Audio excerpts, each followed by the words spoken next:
Hei, hei tid, så det atter her vi noe nødjon parste av Hjertamål. Og vi som avur presenterer, så det Anja Hansen som tek seg av det tekniske. Hun bare teker opp og redigerer. Og så det Paul Ferre. Og jeg selv Dina Dole Jakobsen. Og som alltid så begynner vi å spille Paul kvart og ligger av hans hjerte og idé. Ja, det hetta og i Hebreerbrevet 13 og så det og i Jeremias 35. Og det tydningen av at kjera rätt och särskilt i samband med våra antalliga liv. Att kjera som antalliga fädrar åkara be och. Det ständer här om det lästa sista här och i Hebreerbrevet 13 och vers 16. Akte velare tyckara och gör som de skia tyckom. Det är värt i salen tyckara. Som tar och skulle göra rockskap. Så vi kunde göra det vid glädje och inte så fande. Det här tyckom inte till kak. Och jag kommer också om att det här och i samband vi heter ju hela tiden att man trycker samman vid tajmål som man liten upp i händerna då. Och tar vi också om kvann hade nu lite jag upp i händerna då. Som barn och ung och i antalliga liv i åkara. Så vet vi att det är fädrarna som Herren har givit oss. Han har givit dem apert av oss. Och det så löjligt har vi läst i Efesierbrevet 6 att han talar här personligen till barnen och säger akte föräldratyckare, säger han. Akte föräldratyckare. Och gör det som de säger till dem. Vi hette första boy vi lyft. Färgertøyn och maurtøyna. Fyra att här ska gängas väl. Och du ska leva långt i land. Att det samma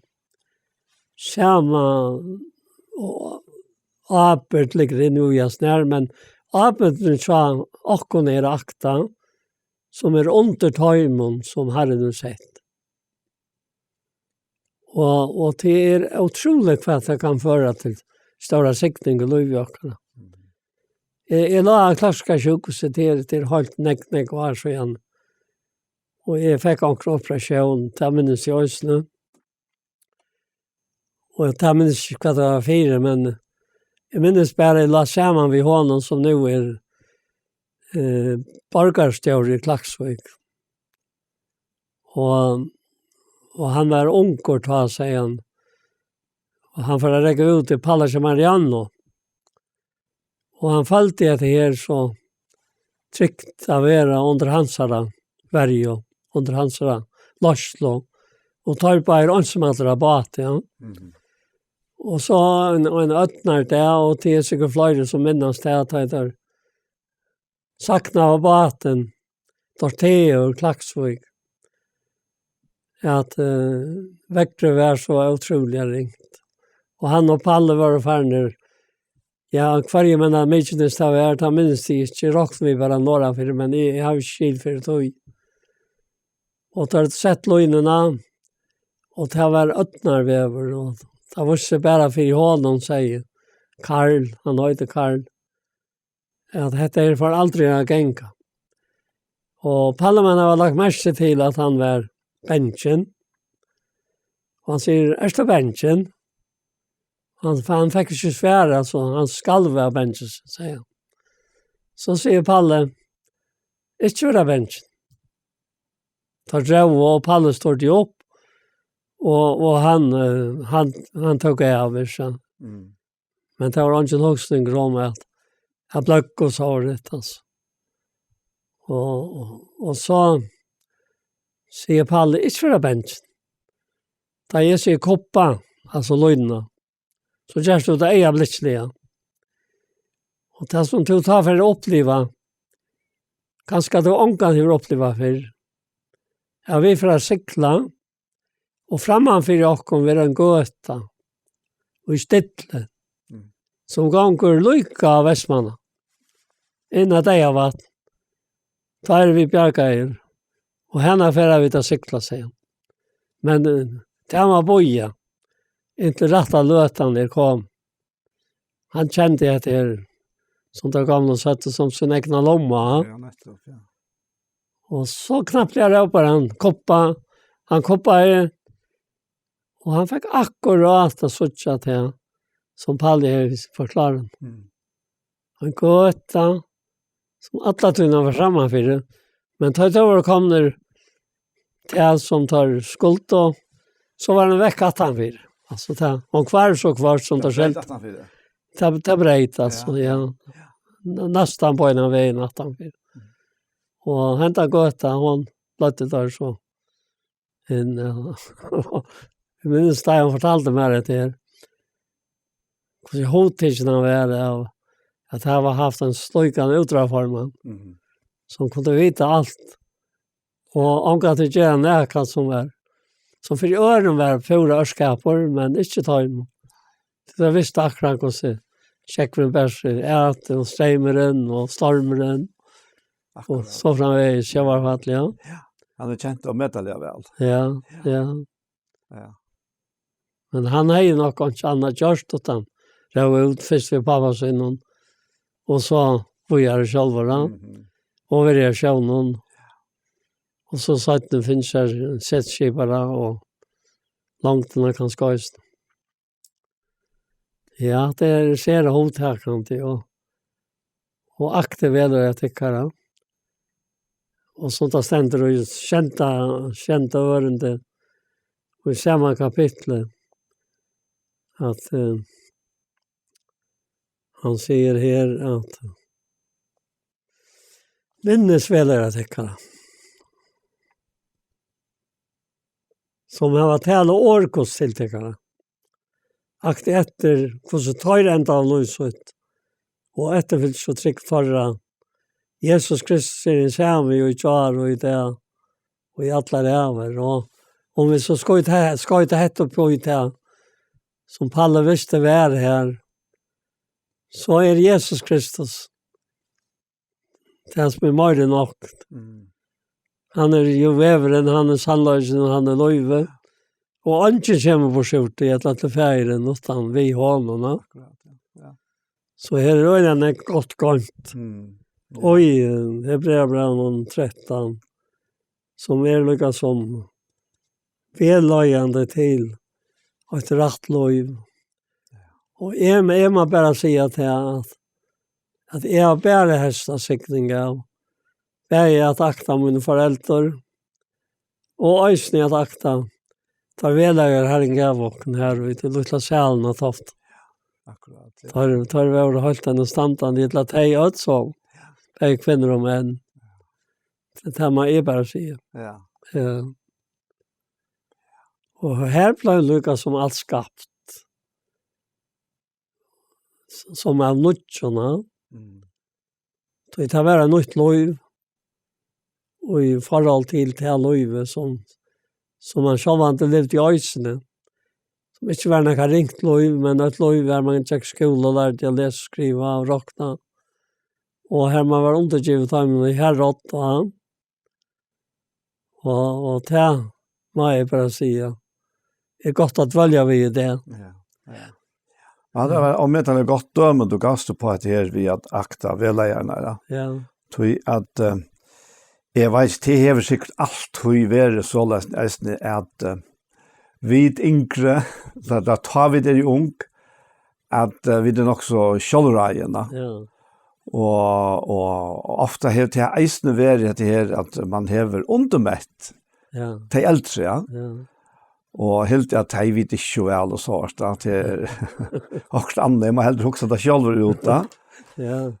Men akkurat det her som, det døme som nevner, det er et godt døme i det andalige eisne, ja. Ja.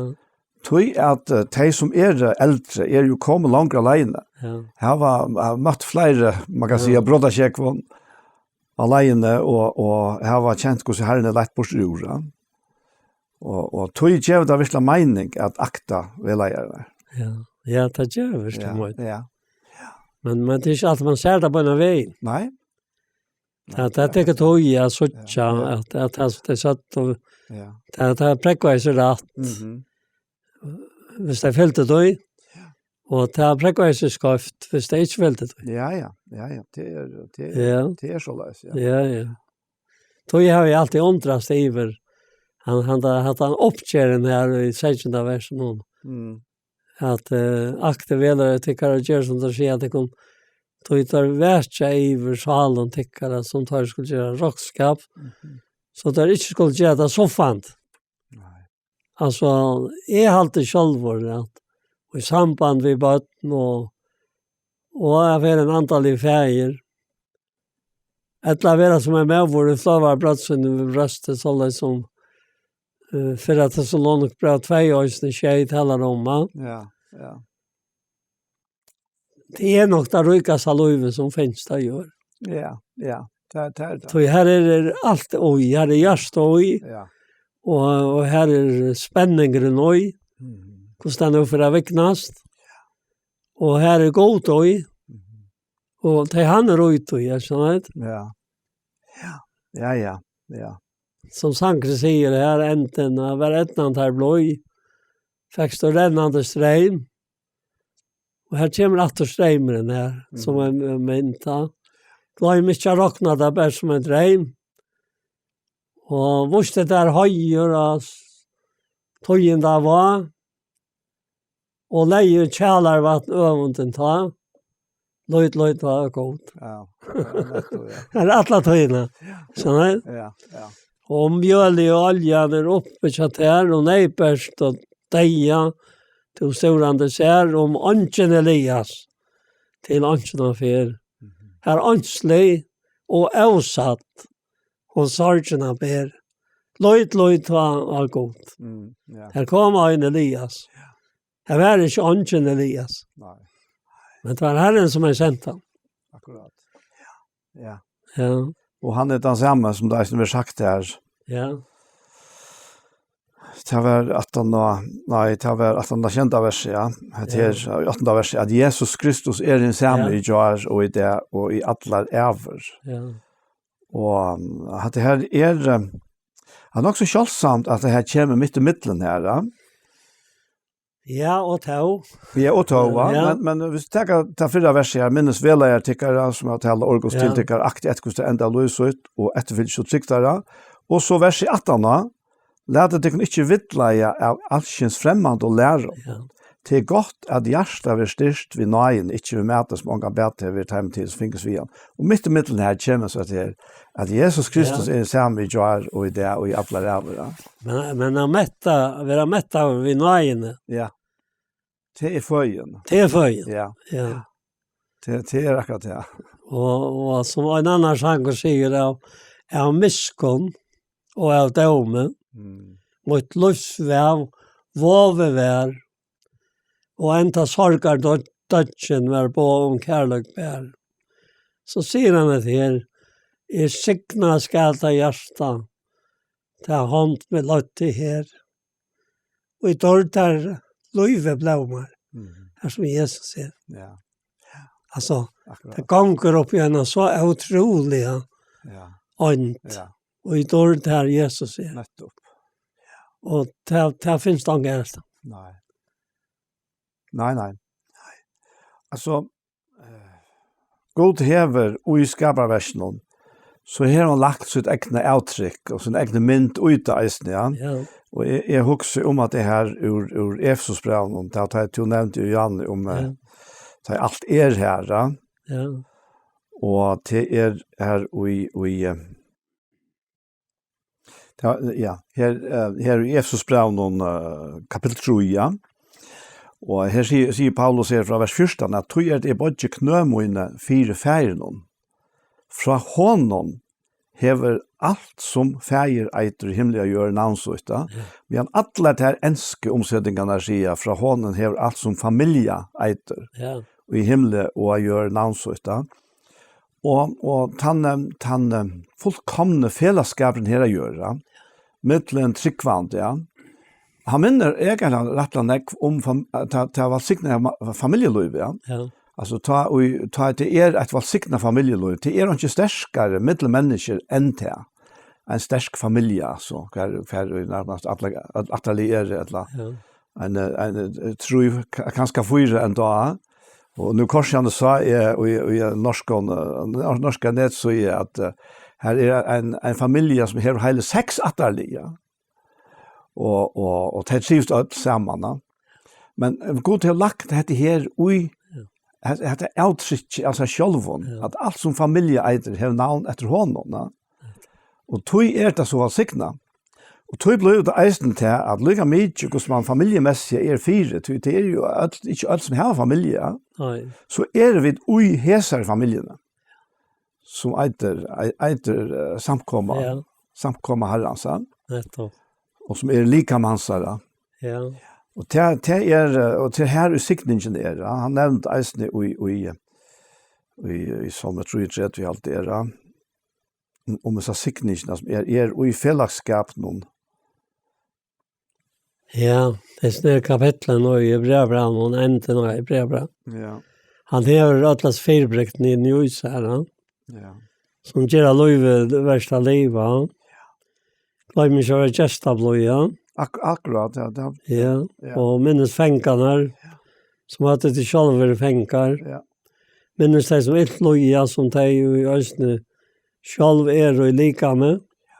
Och tjona bandet var helt i och tjatlorna. Och att för tycker vi åt penningar kärleka. Vi är nöjt vid det som det här var. Herren har ju själv sagt det ska alltså inte släppa där. Och alls inte för att prata där. Så vi kunde se att vi flyger med det. Herren hjälper mig med skall köttas och så framvis. Ja. Alltså det rullar bara sted. Ja. Kapitel, ja. Ja. Och jag vet inte att jag väljer vid ett anstak av ötlen här som missar till som vidringsna fyra. Ötlen tog som Herren skipa av ett liv. Ja. Man missar faktiskt själva. Det är sig själva. Ja, rätt så. Det som Herren har skipa fyra, det har bröjts inte. Ja, det har bröjts inte. Men, och det så är det alla vägen i jakten. Vi alla gånger som Herren har givet. Alltså, han har givet och han är fullkommen givare, ja. Och som han vill nämna som färg ljósarna ja, som är fullkommen och gåva kommer ni från. Ja. Men så är det mottagarna auto, ja. Ja, det är mottagare, alltså gavan och så mottagare. Ja, det är det som är det. Men jeg husker om det her til Salm 133. Ja. Det som man sier, sånger hatt i affæren etter David, hitje hvor så godt og lyssalt det at brøver byggva og i einleika. Ja. Og jeg minnes i halte av Peter Haber som nevnte at det skulle stegi, hitje hvor så godt og lyssalt det at brøver byggva saman og i einleika. Ja. Ja, det gjør det oppa til sterskar, ja. Ja. Og så lyser han etter vi at det er som en gav av oljan og høtten og renner ned i kjekk er han som renner ned av falten av klauna hans som Dag Hermans og fettler ned av Sians fjøll. Tog her hever Herren sett sikningsna, lov til evige tøyer. Og ta han som nevner om jeg ser oljena av høtten og arene, ta han beint inn i hele andan.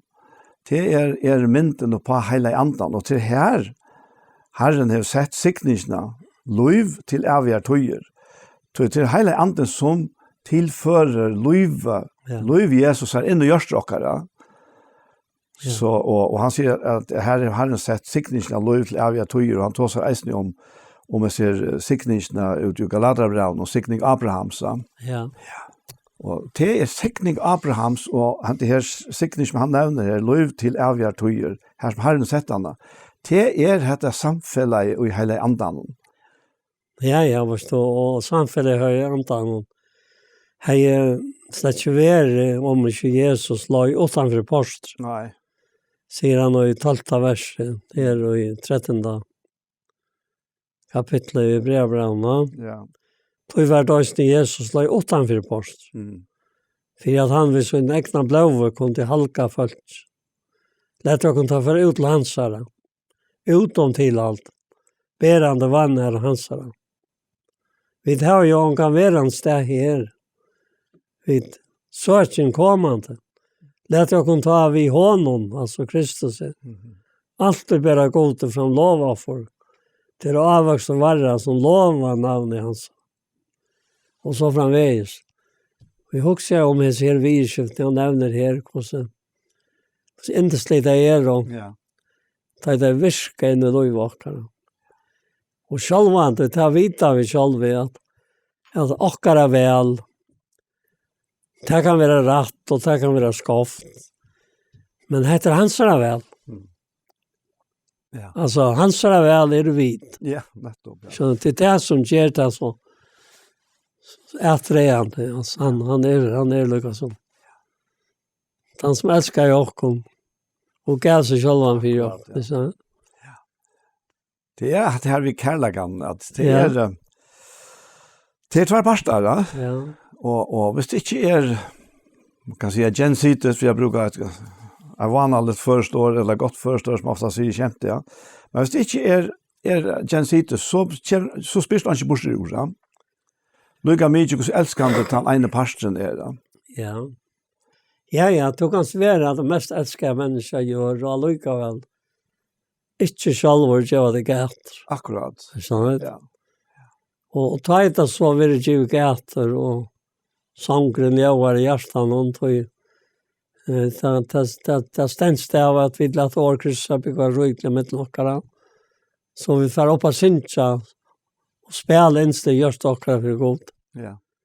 Och det är näka som skapar en lovsång och jag. Och man har inte tjatat för man han är. Du har han innanfra. Nej, nettopp. Tavna ut där. Ja. Ja. Han lägger i munnen en nudja sång. Ja, en nudja sång. Mång suttjat här. Ja. Och vi kan gänga snäcka på att bäga suttja höjra. Höjra. För att njöta. Men mer fyrtjämmer att Herren han nöjde det mest via suttja. Så vi vet hon alltid för jag, ja. Nettopp, ja. Ja, det tycker vi och tar han uttala sig. Så är det att du en kärna och Jakob som han själv har skapat. Ja. Och det är så omätligt störst. Alltså. Och ösnet här då kommer oss inte långt ner i kapitlen. Alltså det är omätligt gripande att affära i köknen av kapitlen. Då är han uteläter nästan ont. Jag tror som är vidare. Och han säger här att han är här som vi läs. Men glöm inte att göra väl. Och ge öron bort av tikkon. Sluk offer lika gott. Och så kommer han att han vid akta. Och att vi kunde geva bort av fra tog som han vill ge och om vi sitter här. Det är så ofärtligt hur många det är. Det är aldrig nu löv och drömt om från ungdom av att det skulle kunna sitta således och i ålderdom och dörda göra Herren. Eller lät Herren dörda göra sig mer. Ja. Akkurat, ja. Och då känner sig stor och trångt att bära det långt av löj. Ja. Till andra. Och då är det detta näka som han ösnar skadrar på här till han säger jag ber för Jakob. Då är det löjda vi då och vi tar gåva samvetskap. Och vi vill ha fägen ber och rätt är och atlan hatt. Och detta amen i tyckon det smöjre att göra för att ett skjutare kan vara given till natt.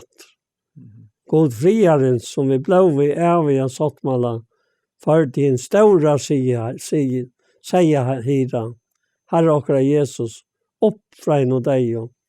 Han ger det kom fullkommen och i ödlån gavon till att göra vilja sån. Och han visste ju till det som hon och lykar. Eller tacknast. För Jesus Kristi, honom varit ordet och i allt och alla över. Amen. Amen. Alltså det är så. Och så starkt mål att mat att du håller till att hata är i smätter och tog bättre är det smätter. Nej. Men han och i moin och lika, Ja, han och i toin och lika. Jag hade att det kryper en åter in att ut som det hade framme senast. Jag hade senast ur Kolosserbrevet. Ja.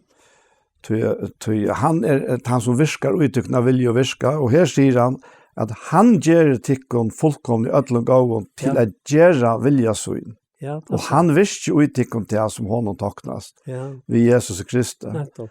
Och alltså hade här varit sett så helt allvarligt på plats.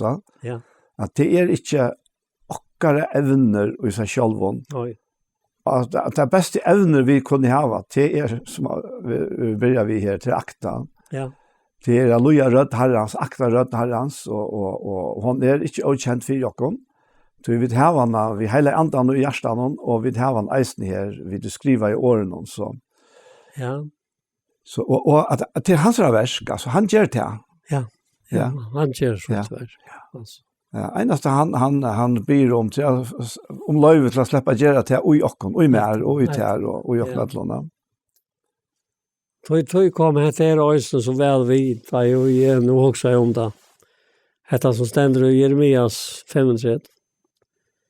Det är en tog i falske, ikke vil akta herren. Jeremias, han var jo en gratande profeteren, og han la jo av med henne, av de människorna han var profeter til, altså, godsäkene jørska folk. Ja. Halt av metalene, og han hadde året kom til Jeremias fra herren om at døven Jojakims, Jotakongs, sånn er Josias. Han sier fær til tøyre og atrekka bita, og tåsa vi tøyre. Fær så inn i hus herrens vi tøyre, og gjør av kameren, og gjør av en vøyne å drekke.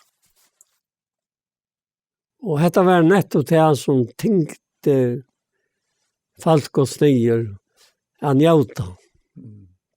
Til han som tok bostor til han som hei viri i løvtare. Så at tankene ble taumere, og taumere at han hatt, at det ble alt annet enn det som hadde velt i han. Og han fer så, jeg får ta etter Asanja, sine Jeremia, sånn habbe sine, og brøren hans, ødlån sånn hans, og atler i alt rekabita.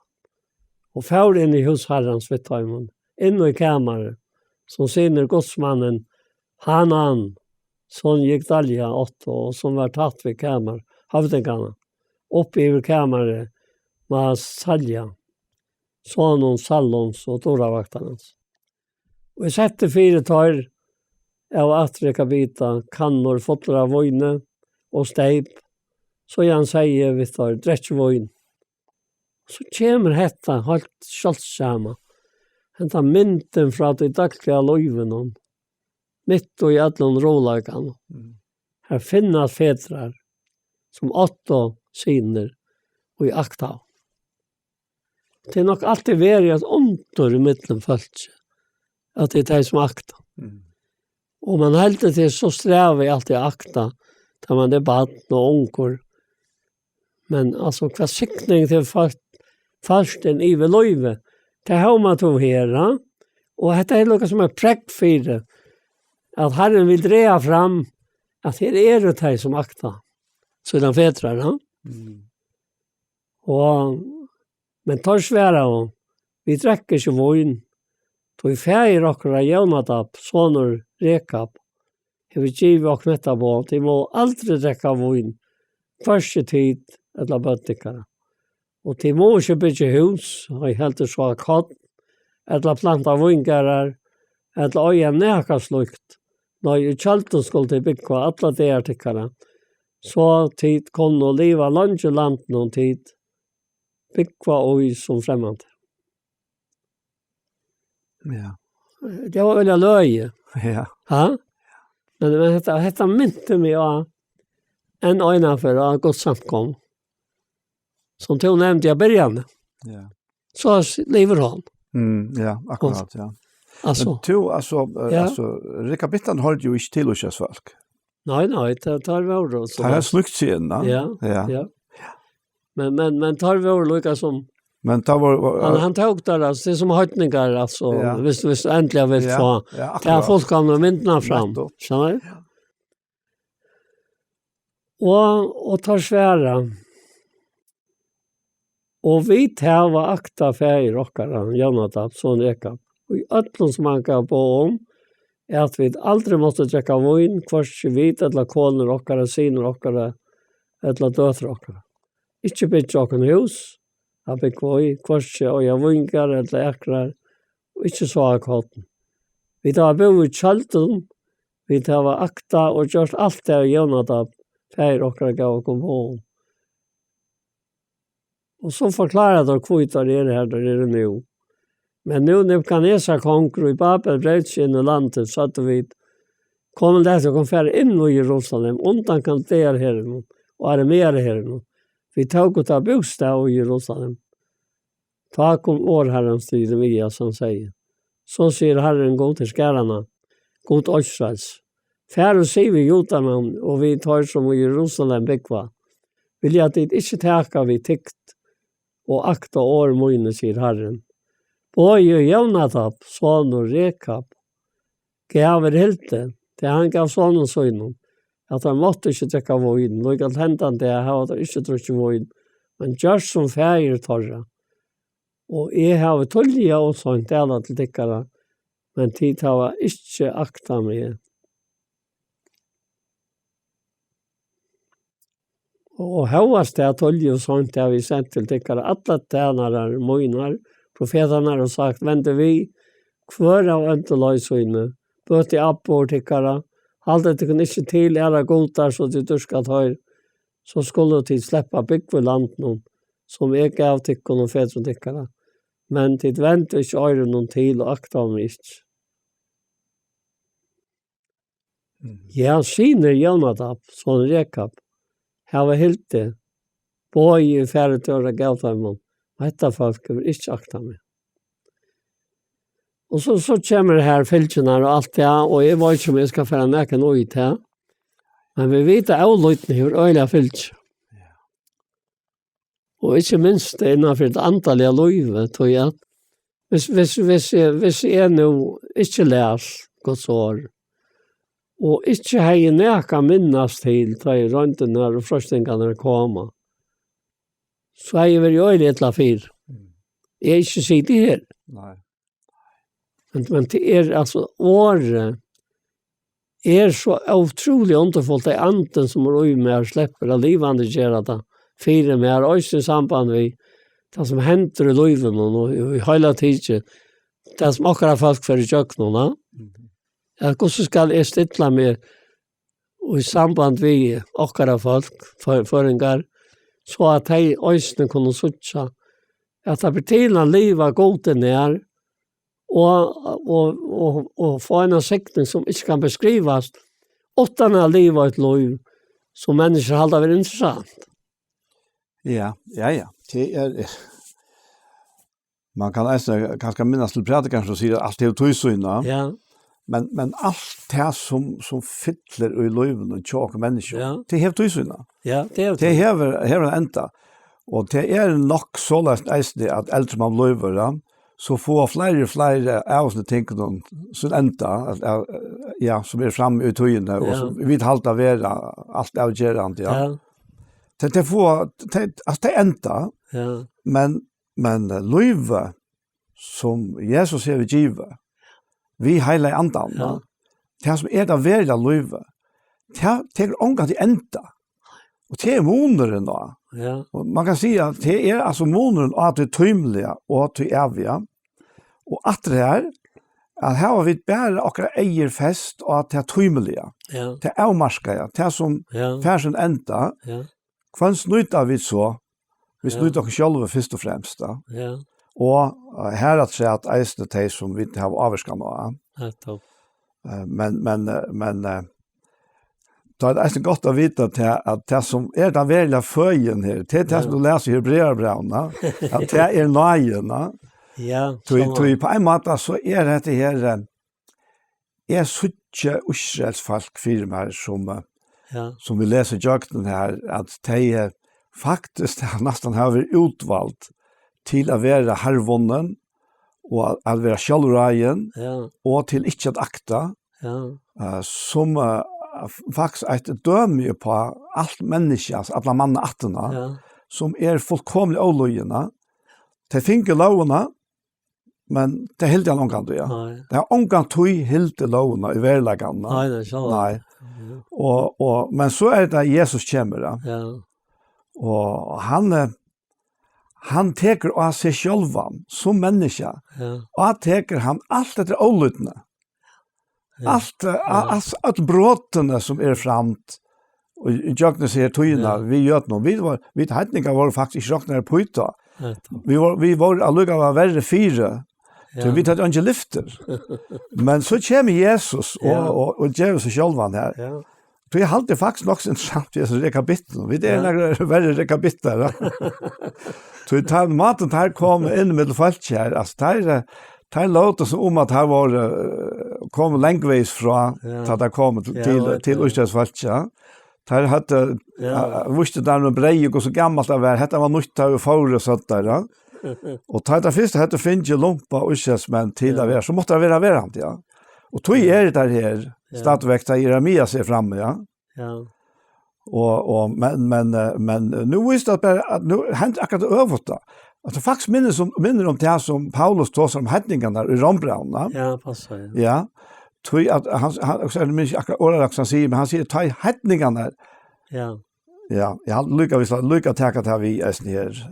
Ja, det är nog 11 kapitel då. Ja. Det blir det så intressant. Ja.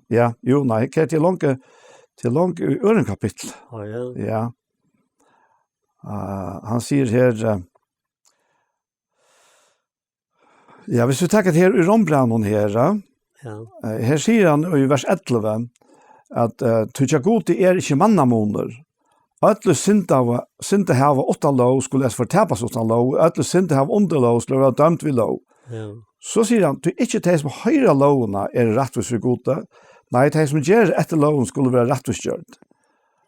«Du de hedningar som ikke hava lov, av naturen gjør til som loven sier, det her åttan at heva lovene ser sjølven lov. Det viser jo at versk lovarenner skriva og gjørst og tarra. Eisen sammen skal tarra vittner og hoksa syna med til en klede etla, eisen verja for æra. Han der god skal døme dulta til menneskene etter evangelium og vi Jesus Kristi. Altså, så særst faktisk her at Paulus setter hedningene hakre enn falskjølt, tror det var åløyene. Og her i Jeremias, her har vi rekabittene som faktisk ikke hører til, men det er 4 dømer, 4 utkjørsfalsk. Ja, men det er leser 11 kapittel, så sier du nok av til Jani at utvalgte til å være. Ja, nettopp, ja. Utvalgte til å være hervunnen. Ja. Så sier han her, första vers i 11, god hever ikke vreka først, som han kjente framan undan. Etla, vita dit ikke, etla, hva skriften sier. Her han taler om Elias, hvordan han sier, hvordan han støyer fram av det gode, hvordan han støyer fram fire gode møte i Israel, som sier, herre profeter tøyner hava til dripe, altar tøyne har det rive nyer, og i ansamalder etter, og til ikke mer etter løyven. Og hva svær færen fra gode, så kommer det til underfotla. Jeg har lett 2000 menn være etter til mån, tar du ikke av bakna for bal. Og så løser øyne i tøyene som nå løyvd våren etter, og et nøye vel. Men det av nøye, så det ikke av langere versk. Annars vil det ikke nøye langt. Annars vil nøyen ikke nøye langt. Det kommer nøye i natt. Nettopp, ja. Hon alla så här. Hon alla så. Ja. Att det är ju självsamt. Man hör ofta med att det har utvalt i den sorg. Så jag sa tarn och regna fast, ja. Ja. Men alltså ta vet man inte hur god det är. Ja, alltså bara är för att önska mig skilja. Ta jag ser att det är utval lugan till att vara det halvna falska. Ta är det faktiskt väckna och ödla. Ja.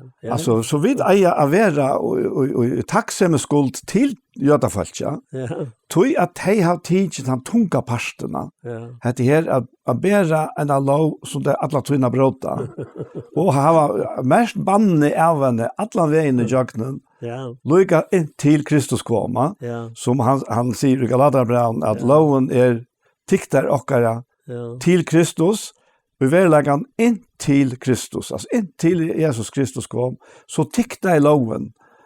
Och det är det inte nejut tog att Kristus är kommet och tryggven är kommet. Ja. Och najen är kommet.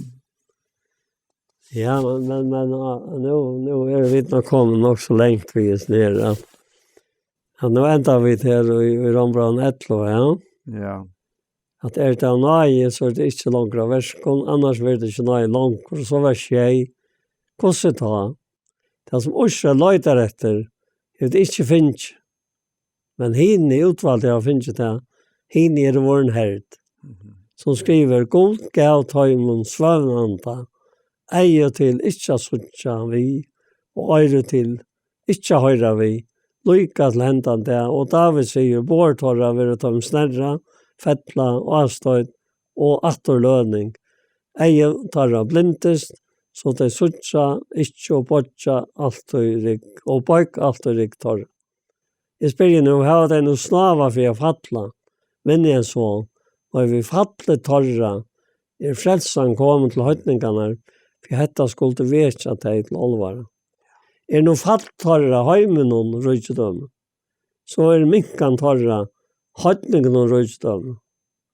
Hvordan mykje meire ta ikke, ta i taltorra være fullt. Til tikkara tali til høytningar, som sa som i høytningapostel, prøys i empat og møynon, om vi tar kunne vakt at møynon etter å holde noen, til olvara og frelsnøkere av høymon.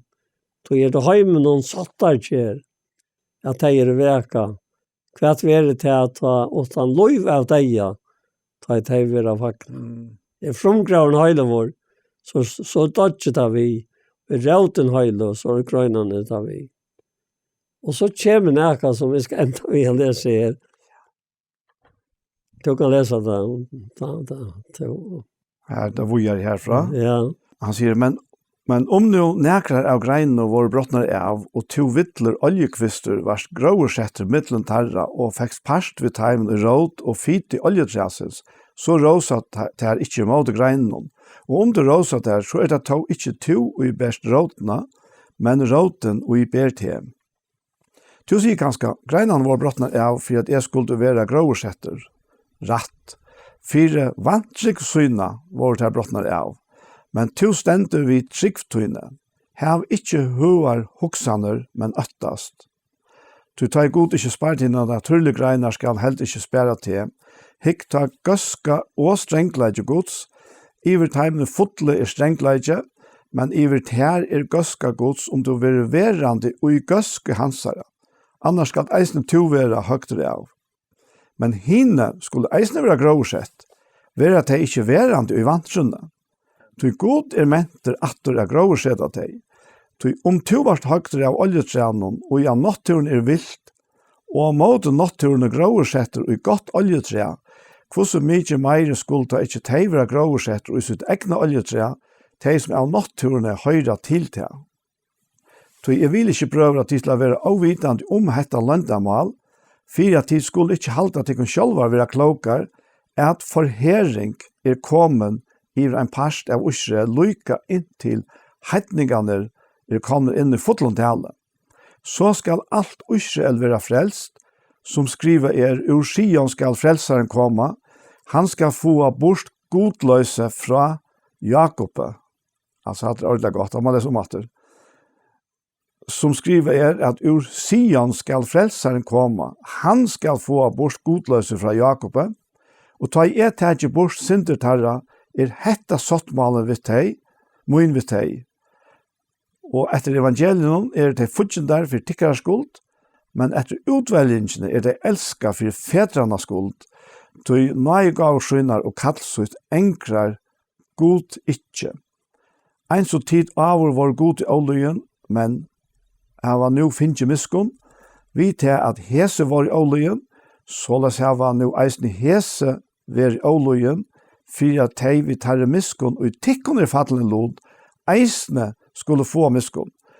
Du god hever givet deg ødel opp til oløyene, så han kunde miskunna dem ødlån. Her sier han faktisk det som jeg sier han, ja. Og så leser jeg lukka resten av her. Og rykdoms, djup, visdoms og kunnskaper gods.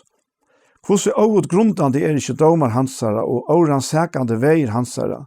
Tog hver hever kjent sinne i herrans og hver var radjevar hansara. Etla hver gav honom fyrst, så honom skulle være givet virlega. Fra honom, vi honom og til hansara jo alt. Honom være dård og i atlar over. Amen. Ja. Ja. Han er helt enn standa. Ja. Ja. Det er akkurat som det skåer inn og i nærka som så klart for det her og i antan. Det blir stillere og klare. Faktisk så teker det sammen om det som to byrjar vi akta. At han sier klart og tydelig her at det er lyttene og avlyttene som gjør månen. Ja. Etla, trygg og vantrygg, va? Ja. Og det henger jo sammen, altså. Vantrygg og avlyttene henger sammen, men trygg og lyttene henger sammen. Ja. Og god har sett sikningsene å være i samband med trunna og lyttene. Jeg har jo grunn til ångkant høyner. Jeg må nå løyve. Kan ha gjort nekra nye stov om mot lyttene og mot avlyttene. Ja. Så jeg har alltid at jeg har vært så øyelig nær hver nøren. Og kappast om at det er lika med som altså det. Men ta jeg så høyre ut det han vittnesbord fra Taimon som kanskje er eldre enn jeg, om hvordan løyve vi er, og hvordan det avvirker og i togene som tar vi er, så som er i åndrast. Så det er jo et avvirke som var helt av metallet. Ta nu hese personer tar seg om det er avlyttende og i sermeste de fleste, som er øysene mest sermeste med. Man lykker vel, som du øysene leser her, avlyttende og lyttende og alt det her, da kvar ser man, ja. Så ta vittnesbord og hese personer ber om det, og i hånd sa som en kvinna som eller en ung jenta som var sin eldre og kom og gikk i skola toften til at hun miste pappa sin, ja. At det var helt fantastisk. Altså, en jenta som kom fra en nøren sted med mamma var toften, kunne gjøre at det var ekkløyinger mittel bøttene som hun gjort. Og jeg visste det som hun sier, det er ikke når jeg kom fann opp på. Det undrar mig om metallet. Så man vill det nästan strikva till. Att det är men det har varit och självor ofta efter vi då kommer mest om att öjna vi vet det gott och här vet ångat det gott. Men det passar inte. Nej, det passar inte. Nej. Det är sant, det passar inte. Tog de människor som lunchas efter gott, det är så gott och tar med människor som han färra akta. Akkurat, ja. Ja, det gör det. Jeg halte at vi vil si at sommeren av ødlesene er på Ola. Ja. Og nu har du sagt for det, og jeg kan si akkurat det samme for meg, er at vi mennesker fra opprunnet av er i Ologen. Ja, det er vi. Og vi er vanskelig, ja. Og det som jeg så kan si for min part er, at hvis det ikke var fire til at hans kærlighetshånd rett ut til mine, og vann mot hjertet, virkelig vann med, og gav meg sitt hjerte faktisk, ja. Ja, men altså, så var det ikke måneder av meg nå å ta. Så var det, jeg vet ikke hva jeg var, men jeg var, Jag kan inte säga som du att jag alltid aktar så väl. Ja, det är väl. Ja, det kände siktningen härifrån att akta så väl. Jag säger alltid nej till bilen och så får jag lika väl. Ja, jag säger nej, jag får inte. Nej, inte alltid. Det ska vara rätt. Här åkte vi, här är det mycket här. Men 8-3 och till att han viren karren gav mig 4 tajmon och han har sett att fostra mig. Ja. Jag snackar bara ut från en fullständigt neutral och sinne alltså. Och i samband vi med, jag kan känna att jag går med. Det är inte mer jag snackar om. Nej.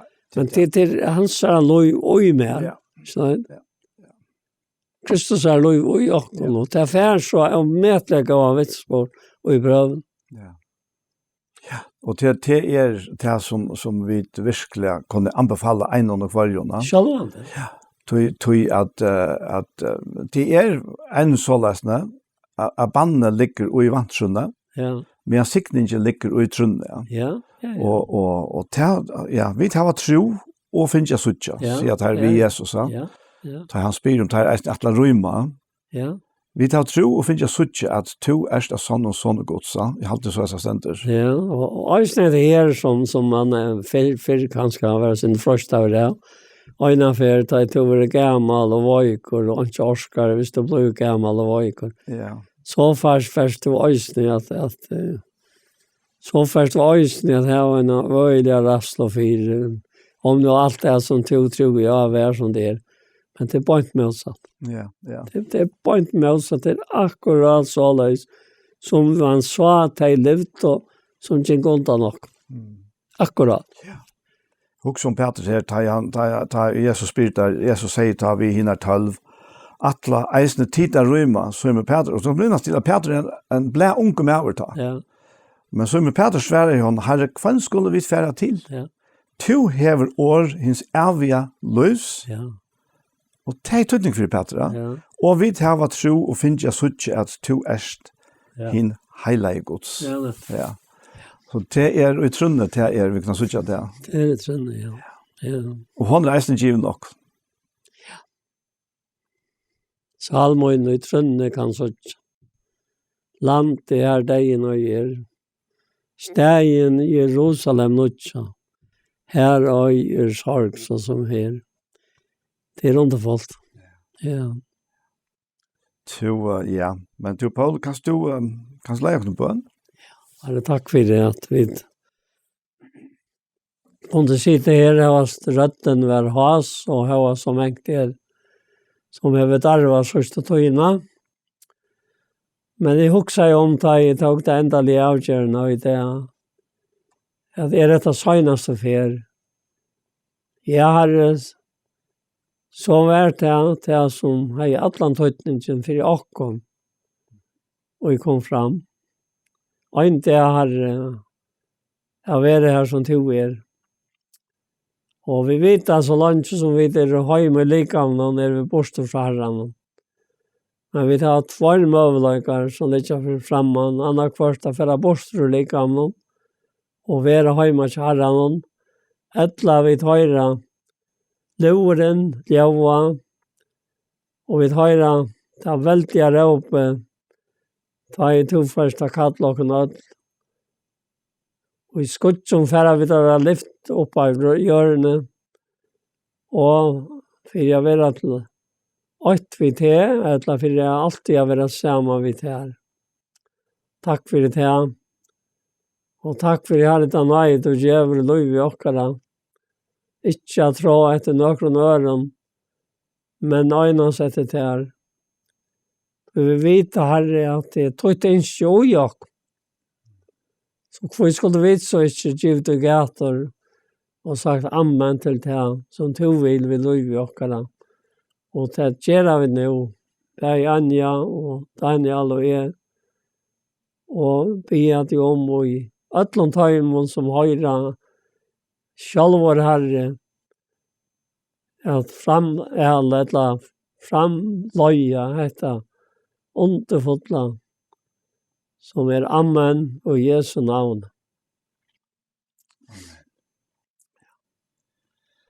Ja, så var vi kommet til enden av hesson parsten av Gjerstamål. Og vi får at takka for jokken ved Anja Hansen, som tek seg av det tekniske, og Paul Færø, og jeg selv Daniel Adol Jakobsen. Tusen takk for hesfer. Og lad meg legge til at parster av Gjerstamål, som har vært før, å søtja av YouTube-kanalene til Iktus Sjønvarsp. Og jeg ser parstene her også kvart ved senter av Tjei Kristelig Kringvarsp, som høres om alt landet. Tusen takk for